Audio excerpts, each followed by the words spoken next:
Lolcows have kind of been a rising trend lately. I mean, recently I feel like there's just been this huge boom in mentally inept people harassing even more mentally inept people, and normal people like me and you just watching the whole shit show from the sidelines. Well, normal compared to the other two anyway. The people who watch Lolcow content can be a little strange sometimes. Not you watching this though, of course. I'm sure you're perfectly fine. A pretty good example of a lolcow was Mr. Bomb You, who was running around a year ago, but we all know what happened to him. Rip Daniel, you will not be missed, you disgusting bastard. We've also got Put the Fries in the Bag Man being used as a human weapon to destabilize the people and economies of every non-American country he travels to. And of course we have the big kahuna himself, Christian, who recently got out of jail and is doing, well, whatever the fuck he's doing. Frankly, it's incredibly dull and I don't care. And with this huge boom in lolcow content came a not so huge boom in the amounts of lolcow video games. Because yes, believe it or not, people really do make games about this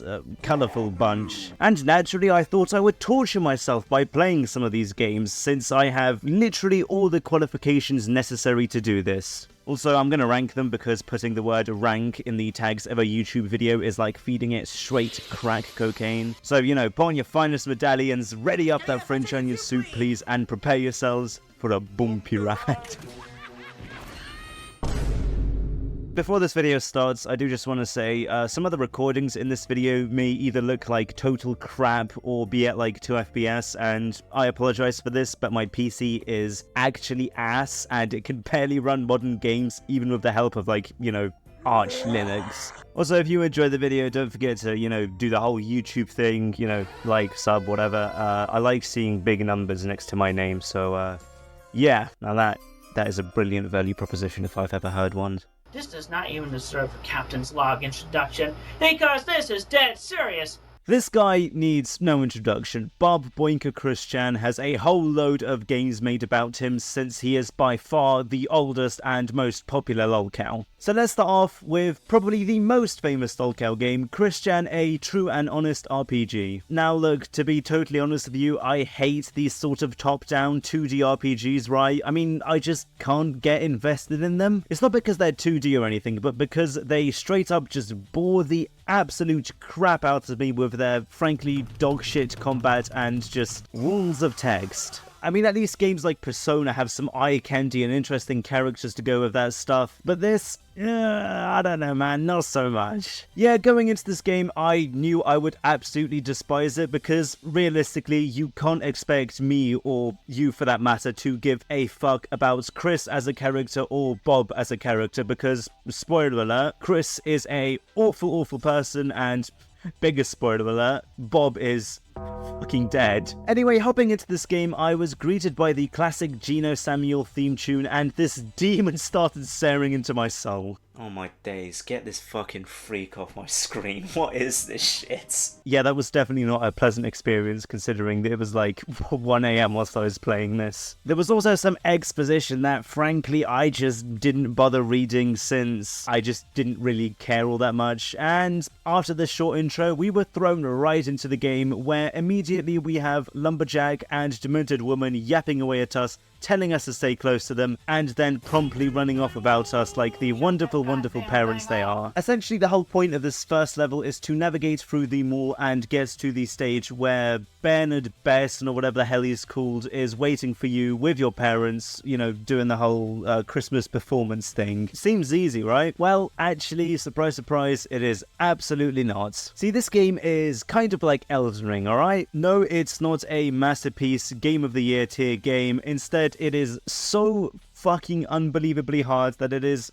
beyond frustrating, and I don't know, maybe I'm just a retard, but this is like way too much. To demonstrate, I drew you a little graph. Here is the difficulty spike of this game. This is the intro. This is everything else. Now, why is this the case? Put your fucking, you know, detective hats on, alright? Well, it's because of the bullies in this game who will randomly just pop up in pairs with no warning and whoop your ass. You can't avoid them, by the way. They're almost certainly going to kill you due to their sheer numbers, since they pop up literally every 5 steps you take, and there physically are not enough of these boxes that contain healing items around to just out-heal the damage they deal to you. My first death to these guys was literally on the second encounter with them, just about, 4 minutes into the bloody game. This was the first death of many deaths. Also, to make things even harder, there's no map, there's no waypoints, there's no big red arrow pointing to where you need to go, so what you have to do is blindly wander around this vapid world, avoid the bullies every 2 seconds whilst licking your finger, sticking it in the air, and,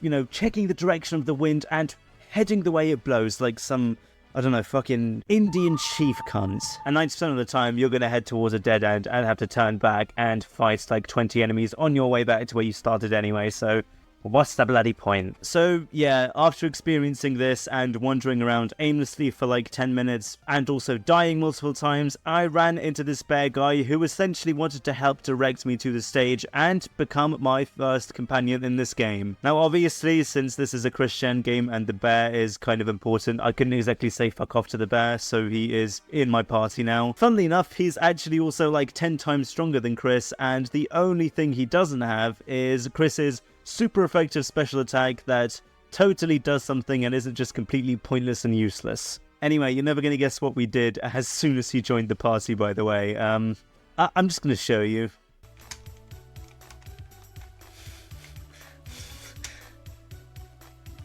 Oh no. Where is this going? Oh, good God. Oh my days. What the fuck is this? It's crazy to me that the devs knew this is something Chris would do and programmed this into the game.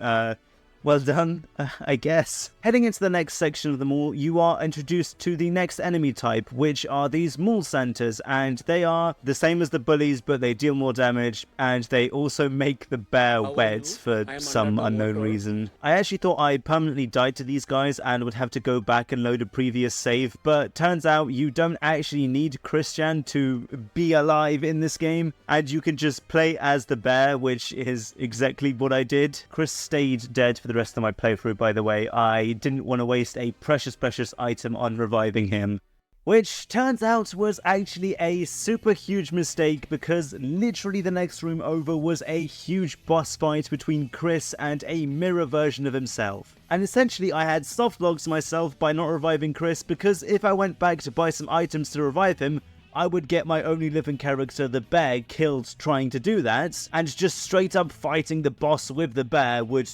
also get the bear killed, because he just wasn't strong enough by himself. I did reload a past save file, but then proceeded to do the exact same thing again, since I just could not find heals, and I don't understand where you get the revive items. I checked all the boxes, I checked the vending machines, I couldn't find any, alright? I thought it might be this, but using this on Chris did nothing. Nothing happened after I used this, so I don't know, man. This maybe I am stupid. So yeah, frankly, I just gave up. I don't give a fuck. I spent like half an hour in this game. That's good enough for me, really. So what do I think about this game? It's fine, I guess. It's not awful. I don't hate it because there's some pretty cool references to, real life Christian lore, like his status, and also I love that the NPCs just harass the fuck out of him. But other than that, it's just not really my thing. This is just kind of C tier, which is actually kind of a high score considering what comes next in this list.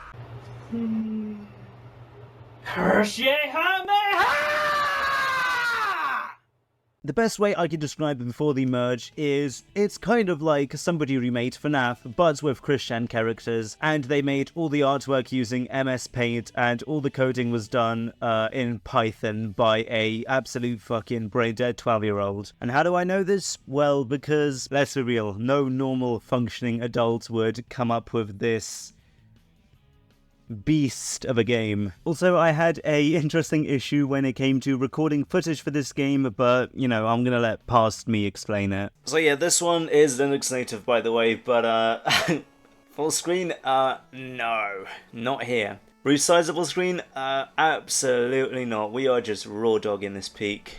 So yeah, if the resolution is god-awful, which it will be, I apologize, there is literally nothing I can do. Essentially, in this game, you are a security guy hired by the one and only true and honest Christian Weston Chandler, as he is in Japan on a business trip to make a Sonichu game with Sega and Nintendo. Since his office contains some super cool Sonichu secrets, Ian Brandon Anderson and his cohort of Chews are after it, and you have to be the guardian of Quickville and protect Chris Chan's secrets. So yeah, I'm not going to go through this game bit by bit and pick it apart, since it is literally just the funny jump scare bear game, but more shitter. But I will give you the basic rundown because I am so bloody generous. Essentially, you've got the classic cameras that you can flip through, only one door with a light, kind of like FNAF 2 Sexy Hot Chica style.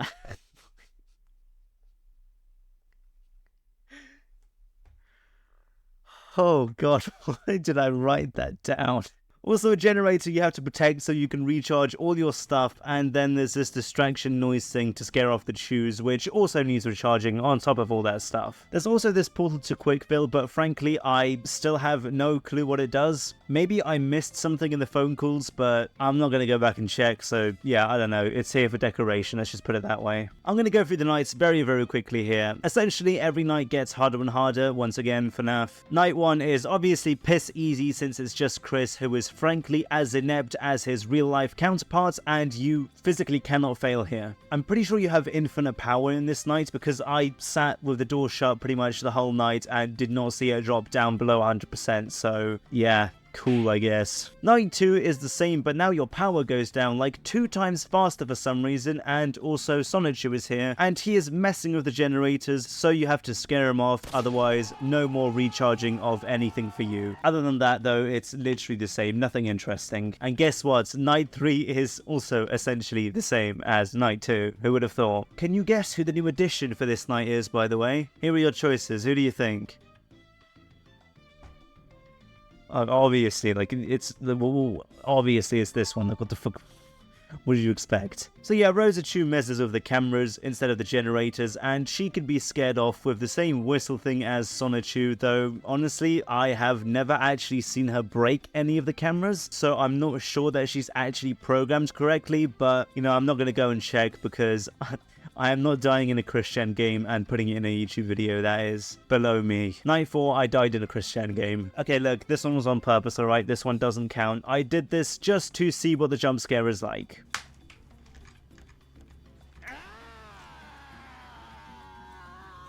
Absolutely terrifying, am I right? Also, you can't actually see Chris in the doorway, by the way. It's just his shadow. It's kind of ominous, honestly. Definitely a programming error, but still, it kind of threw me for a bit because I was like, wait, is he here or is this just a shadow? Is this just a glitch? And he was actually there. Yeah, so I actually like this one. I liked the FNAF games as a kid, so this is right up my alley, and honestly, it's pretty easy to tell that this game has some serious love and passion put into it. Now, whether that's a good thing is up to you to decide, but I guess for me it's got to be like a C tier solely because of this amazing Christian impression and this beautiful artwork. Also, I'm just going to play some of the Christian impression now because it is honestly spot on, and who voice acted this? Like, this is great. Captain's log, star date August 17th, 2009.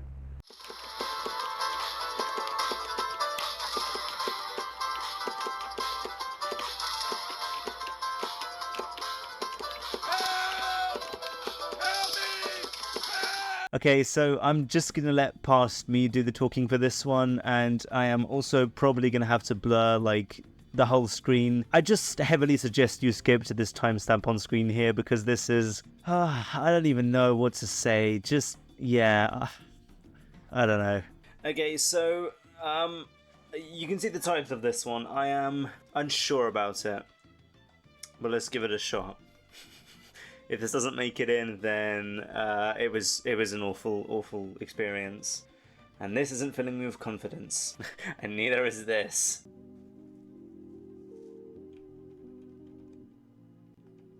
Okay, there is absolutely no way I can show what is going on here.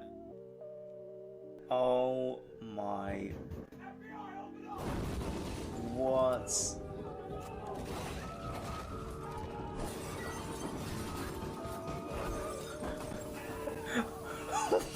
What the fuck?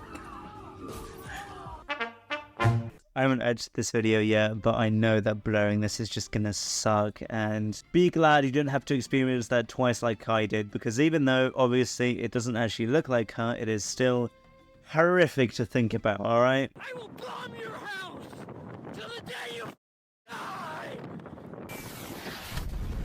Daniel Larsson is genuinely one of the most disgusting people alive. I don't just mean physically, by the way, but also in general. In case you don't know, this guy really likes kids. And quick sidetrack here, I actually think the basic white girls on TikTok kind of forgot about this because they post shit like this and don't realize who this dude is, clearly. Daniel Larsson Simulator is actually really detailed, and dare I say it, it's kind of fun. It's jam-packed with references, and I'm just going to be honest with you guys here, it is by far the best game on this list. I understand that making games on Roblox is easier than just making games from scratch, but it's still super impressive to me just how many mechanics this game has for some shitty little gimmick, you know, Danderson game. I mean, for example, we have heists you can do, like stealing money from Bob whilst he's asleep. There's trenchfoot and scabies mechanics. There's phone stores. There's olive gardens filled with people you can scream at. There's random people houses with phone chargers outside them so you can harass the local residents by stealing their precious electricity. There's even cops and a gun store with working guns, and like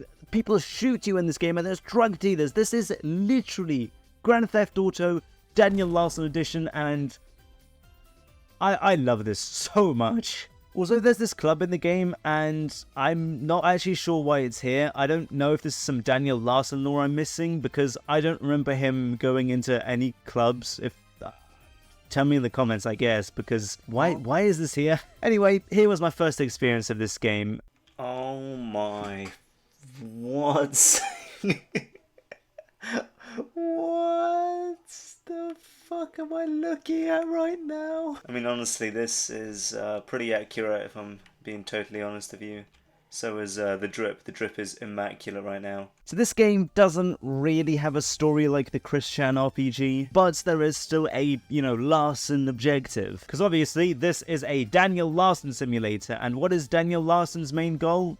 You know, get money, get rich, become famous. Also, piping grace, but thank God that is not included in the game because that is beyond disgusting. It's ridiculous. Naturally, my first step to emulating the Daniel Larsson lifestyle was whipping out my mobile device and immediately begging Bob for money, which didn't work because fuck-ass Bob didn't program the phone correctly, meaning that clicking the collect money button didn't actually do anything. So obviously I went and did the next most obvious thing and got a job. The end. Daniel Larsson got a happy ending. Nah, I'm just kidding. This game essentially has a e-begging mechanic where you click a button to e-beg and you get money injected straight into your Cash App from all your millions of loyal fans all around the world who kindly give you a donation of like 2 whole dilla every time you press the button. So essentially I've cheesed the game. You don't actually get trenchfoot or scabies in the pharmacy, and you can just whack this button until you're a millionaire by, you know, Daniel Larsson standards. Yes, I am making speedrun strats for this game that no one plays, why do you ask?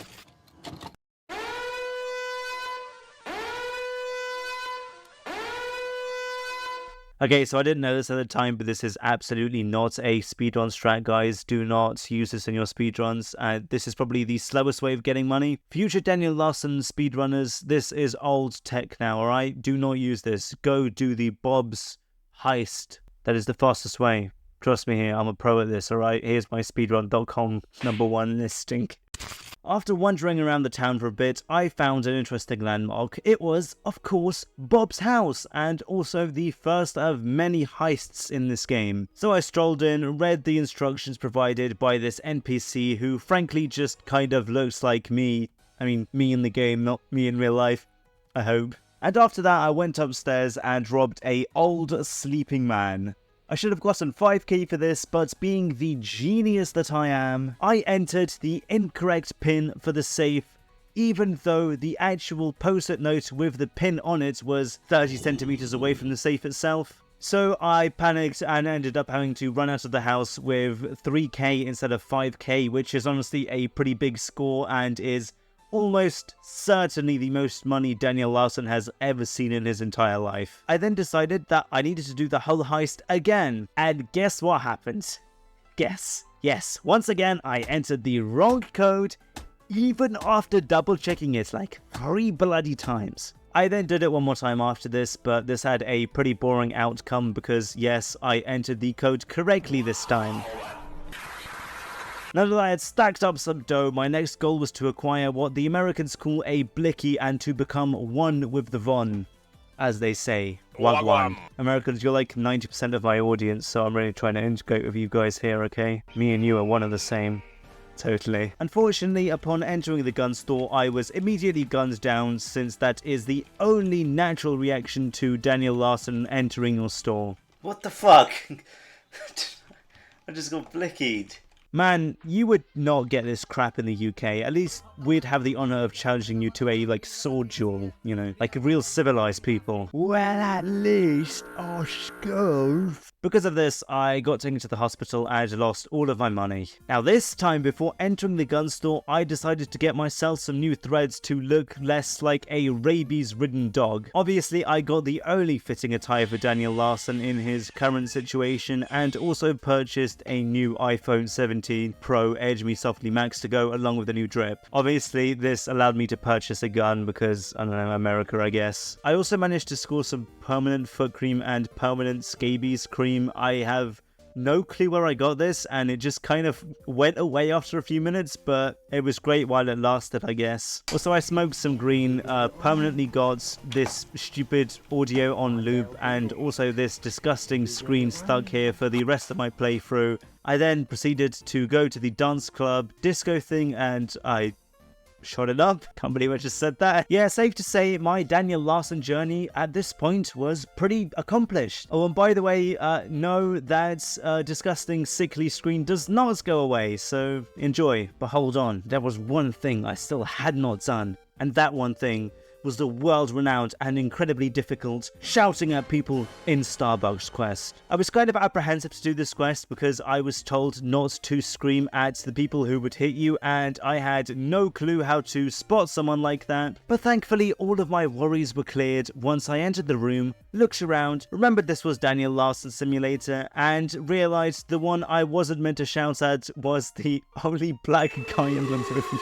So yeah, in case you forgot, Daniel Larsson is not only a nonce, but also a very, very, very heavy racist. Okay, so I'm in the middle of editing this, and is this LeBron? Anyways, I shouted at all the people who needed to be shouted at, and proceeded into the next room where I was expecting like 2-3 bodyguards, and I thought all I would need to do is go solid snake sneaky mode in here, but to my complete and utter shock, I was instead greeted by this crap. Yeah, so I panicked, ran upstairs, saw an interact symbol thinking it was a ladder, humped it whilst pressing E for a few seconds, and then promptly jumped off the balcony, died, lost all my money, and simply rage quit like the true Sigma male I am. Yeah, honestly, this one's an S tier. This is genuinely fun. I might go back and play this if I'm feeling exceptionally bored. Nothing is better than the chocolate-covered hot dogs. Well, Scooby-Doo! Okay, so a little bit of Saw lore. God, literally no one is going to get that call back now that I think about it. That video was like fucking half a year ago. I am actually a huge pussy and I get scared at literally anything. And to be honest with you, this game kind of made me brown my pants. Just a little, okay? Not just a touch. So to describe this game, I'm going to present you with a video here. Watch it.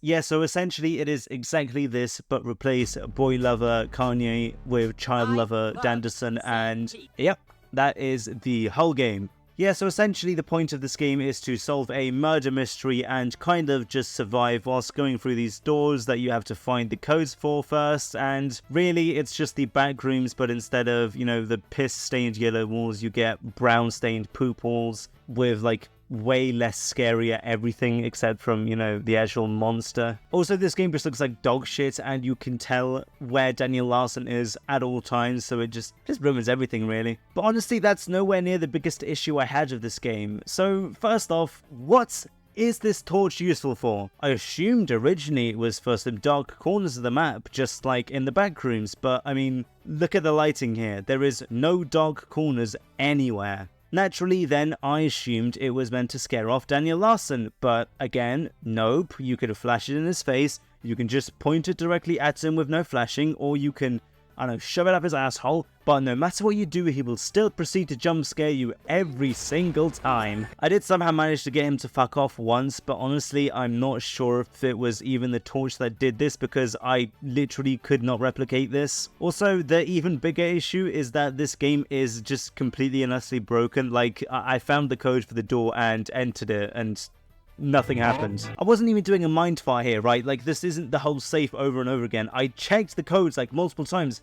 The code I put into this door is the exact same one on the sheet of paper, so I had no clue what's going on here. So yeah, after the door just straight up didn't open, I kinda stood around, panicked, and Daniel Larsson ate up my ass. He then proceeded to spawn cap me like the leech he is, so I just rage quit and never touched the game again. I spent a total of 7 minutes inside this game. Actual dog shit. Also, here's a funny clip of me getting jump scared by Daniel Larsson. O cholera, czy to Freddy Fazbear? Oh, oh, oh, oh, oh, oh, oh, oh, oh, oh, oh, oh.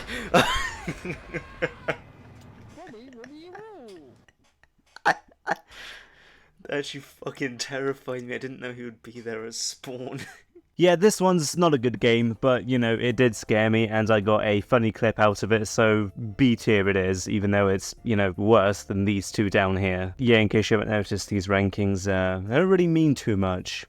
Because of my autism, my grandmother passed away of cancer. I'm gonna be honest with you lot, this one barely even has Daniel Larsson in it, but I was just really running on fumes here, and I needed to get something in. So essentially, this is a relic from Days Gone By about the Jesus of brain rot trying to avoid the rock, whilst this beautiful melody constantly blesses your ears. And also, Daniel Larsson is somewhere in the menu, and apparently you get to fight him at the end with all these super cool controls, but I'm gonna be honest with you, this is the best footage I can show you here. I did not bother getting to the end of this one because I just suck at these sort of games. I didn't want to disappoint here, but frankly, my highest Flappy Bird score was literally 10, and I did try to play this game off camera for a solid half an hour. And look, I'm just not going to invest any more than, you know, half an hour into it when I could be doing far more important stuff like spending 6 hours straight on Stellaris.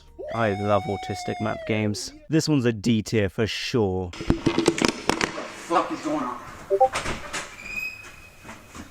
Oh, God. Okay, so before we get into the last game, here are some very special honorable mentions. So to be honest with you, I couldn't find a single game or Roblox experience thing about or to do with Joshua Block. Now in my script here, as you can see, I was originally just going to make a Josh Block game, but frankly, this video has taken up way too much of my time and I refuse to spend any longer on it, so let's all pretend I made a game and it is like Elden Ring tier brilliant and it's going in S tier. Moving on. I also had a hard time finding stuff for the Akron Goblin, so the only thing I really have to present you with is this lovely piece of comedy from Google Maps. Also, some Lost Media. No, I am not joking, Lost Media Reddit community, now is your day to rejoice. I have found some primo shit for you to try and dig up. So look, essentially while surfing the net for cyraxx games, I came across this wonderful looking link called cyraxx.io. Naturally, I clicked it thinking it was some stupid Agaria ripoff, but lo and behold, instead, it was an image of a jigsaw piece. So yeah, after checking out literally every other IO site I could, turns out the original game and the original site for this game have been completely nuked off the map, which is honestly kind of disappointing because what you're seeing here right now is the only gameplay I could find, and honestly, it looks pretty damn good, maybe even S tier. I did try leaving a comment on somebody who I assume is like the dev who made this, but naturally this channel has been dead for years, and also this video has barely any views, and I'm sure this dude isn't active anymore, so I didn't get a reply. And obviously I checked the Internet Archive, but this is as far as I got, so, you know, nowhere essentially. But hey, I do have this lovely full render of cyraxx in this race car to present you with, and look, you can see all the scabs. Lovely. Love. Being alive. Love. Being alive. Love. Love. Being alive. I'm in tremendous joy. I'm in tremendous joy. Lovely. I'm in so much joy. I'm in so much joy. I'm in so much joy. Okay, so I'm just going to be honest, this one kind of made me a little sad. Now, if you don't know, a few years ago, Boogie was actually well respected in the YouTube community, and clearly this game was made during that era because this is just a nice little RPG packed with old Boogie references. It's definitely dated, and it's definitely a little optimistic, but it's pretty well made. But yeah, playing this game kind of just feels like watching a video of someone who passed away. Like, this it's just wrong. Like, this shit aged like milk. Anyway, I actually kind of prefer this to the Christian RPG, since you can actually kind of avoid the enemies and they don't just randomly spring up on you. And also the game itself is just easy, so that's probably why I think it's better, if we're being totally honest. Essentially, the story is that Boogie's friends, family, and Wog got transported to different places, and he has to get the whole gang back together and restore the power of the internet. Or something like that. I didn't really read into it all too much. And honestly, I never really played long enough to find out what the whole story is, because somehow this is even more confusing than that Christian game, since there's like a billion buildings, none of which are labeled. And although I knew where Boogie's Wog and his child bride were in theory, in practice I had no way of actually, being able to find the building they were in without going inside every single one. And like, frankly, this was the last game I tested. It was 3 AM, I was tired as shit and wanted to sleep, and this game was just making me feel pity for the Bookster, which is something we cannot have. So I simply removed it from my hard drive and never touched it again. Yeah, this one goes here. And yeah, that's pretty much it. That's kind of the whole list of Lolcow games I could find. There might be more out there. Maybe I should need to search a bit harder, and I mean, if you want to see that, drop it in the comments. I will do another one if there's enough games that I could find. Also, if you're wondering what happened to the camera quality, it's a long story. This is a PS2 iToy, so we're going full Christian style with this one. But yeah, if you want to see more of this, like I said, tell me, and yeah, you know how it is. Like and subscribe. Bye, bye, first year.